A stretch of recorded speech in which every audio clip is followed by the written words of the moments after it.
Hi guys, and welcome back to the channel Hailed Dominance. Anthony here. Please remember to like and subscribe, and also click that notification bell if you're enjoying what you're seeing and want to see more. Coming up, caught out, leaving, butthurt, incoming. So we start off today with the wonderful story of Jay Arrow, who has been suspended for 3 games and also fined $30,000 for allegedly breaching COVID-19 protocols by bringing an unregistered guest into the Maroons camp. Arrow has been accused of breaking the NRL biosecurity rules by inviting the guest into the team hotel and has been served with a breach notification by the game's governing body on Thursday. That being the 8th of July 2021. The Rabbitohs lock is facing a 2-game suspension with a fine that could rule him out of both Game 3 and Sydney Roosters Round 18 clash against Canterbury. Arrow will also undergo a 14-day isolation period at home, with Queensland health authorities advised of the breach as soon as the NRL became aware of the situation.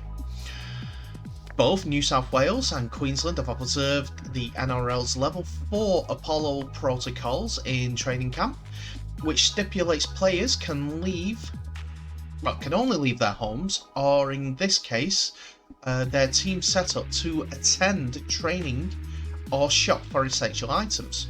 No visitors from outside the COVID bubble were permitted to enter.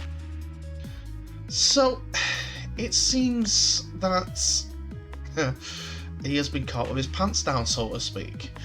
All the puns are going to come out now, so I apologise in advance. It's all alleged at this moment, and we're poking the fun of a player that has only been alleged of this situation, but will face a penalty and the ban.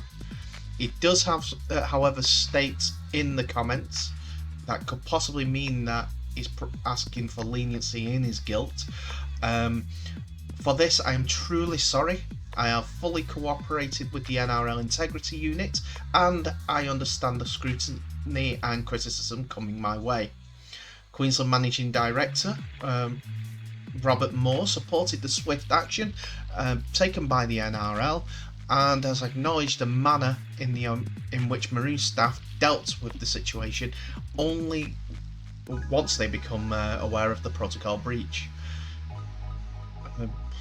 So he is kind of upset quite a few people, as it's been in a wake of quite a few COVID breaches, which is surprising that he went out. Did he think he wouldn't get caught?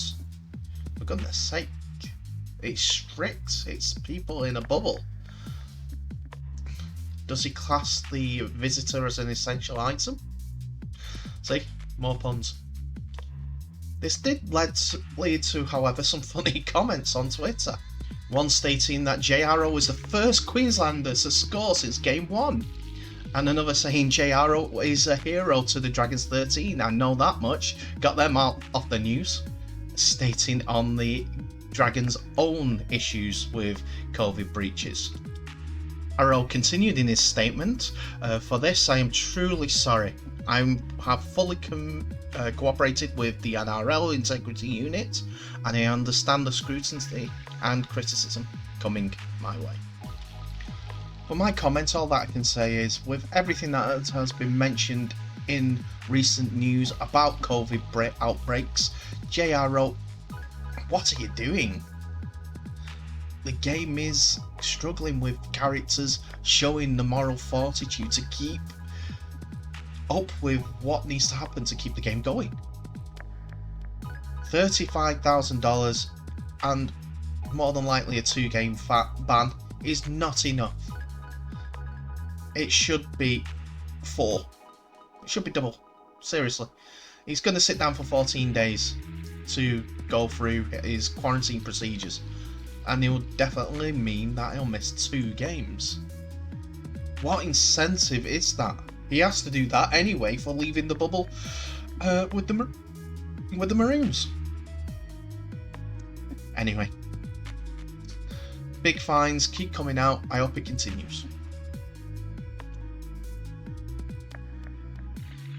So now I have a bit of a weird story. Quick summary.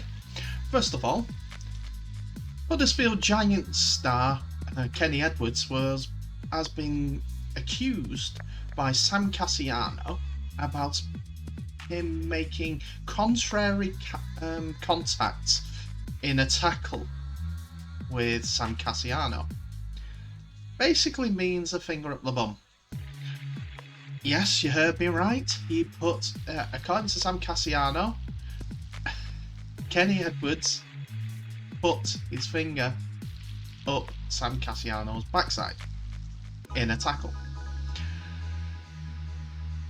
On this incident, I'm sorry, it's funny and also ridiculous at the same time, but this is what Sam Kasiano had to say about it. Kenny is at Huddersfield now, but we're actually still great mates, Kasiano explained.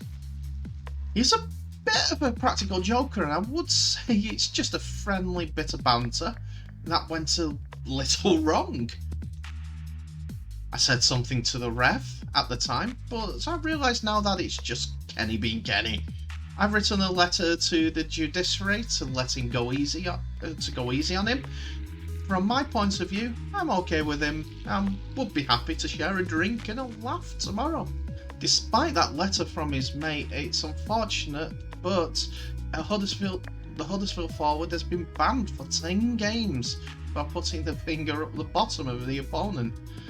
It was reported to Ben Failer.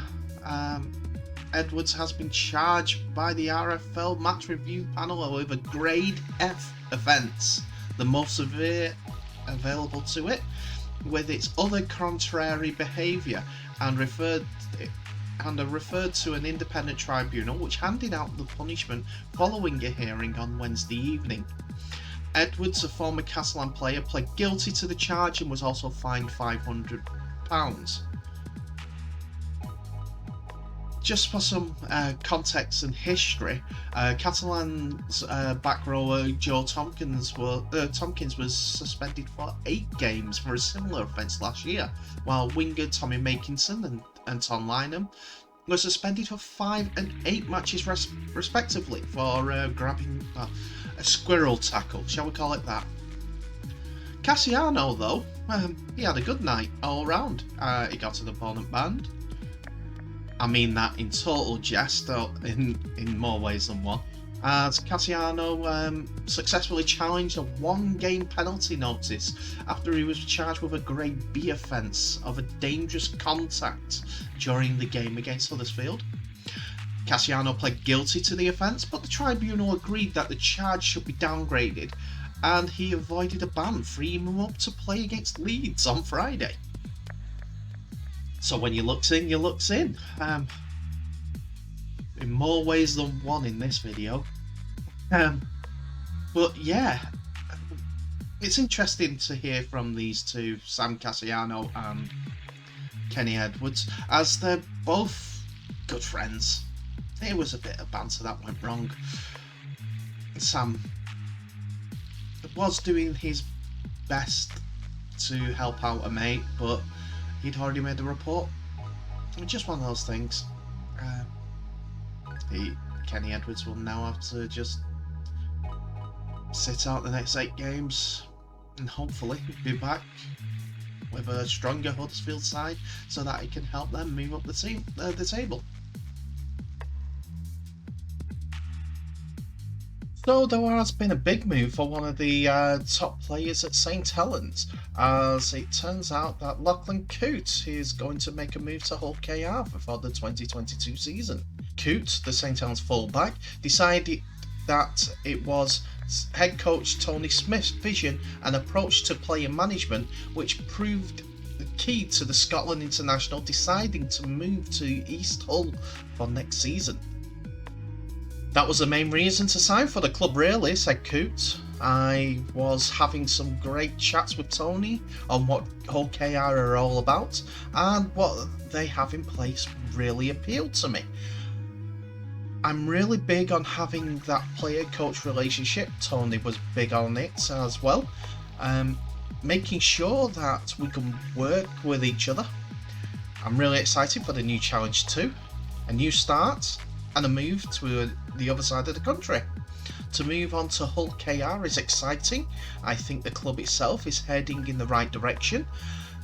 I'm really excited to get across there and see what the city and the fans are all about. With Coote coming in, it means that one of Hull's players has been confirmed as he will be moving on. The club have said that Adam Quinlan will be moving on from the club at the end of the season. Despite them being excited in the way that he played through this current season. Assistant coach Danny Maguire said, "I think Quinny has been fantastic over the last few weeks. It's obviously a tough call for the club to make, but I'm sure Quinny will have a big finish and a big say in the season for us. I'm sure Quinny will be picked up another opportunity somewhere because he's such a good player. He's a fantastic player for this club. Just playing alongside Quinny, and you know the person he is. Once you commit in pre-season to be a part of a group, you see it through to the end of the year, and I'm sure Quinny will do the same." So, unfortunately, Adam Quinlan will be leaving Hull KR, and there'll be a few players and teammates and fans of Hull KR will be disappointed in that. But on the flip side, they'll be truly excited about Lachlan Coote coming across from St Helens.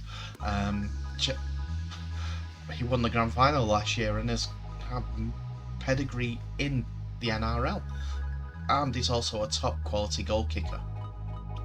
That being said, good luck to Adam Quinlan. Hopefully he gets fixed up soon and he goes forward for the rest of the season.